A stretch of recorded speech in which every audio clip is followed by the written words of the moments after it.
A vessel contains 10 liters of pure milk. 1 liter of milk is taken out and replaced by an equal amount of water.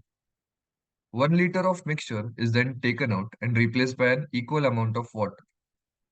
Find the final quantity of milk.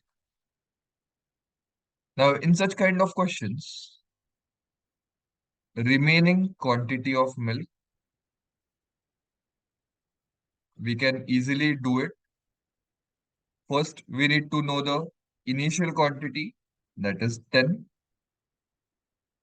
Now, we are removing 1 liters out of 10.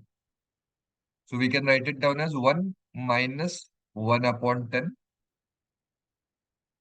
And we are doing the same thing again. 1 liter of mixture is then taken out of the 10 liters of mixture. So 1 minus 1 upon 10.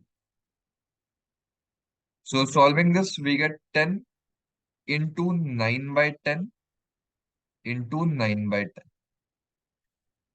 So 9 nines are 81, 81 upon 10. We get 8.1 liters of milk is remaining in the mixture. So answer is option B.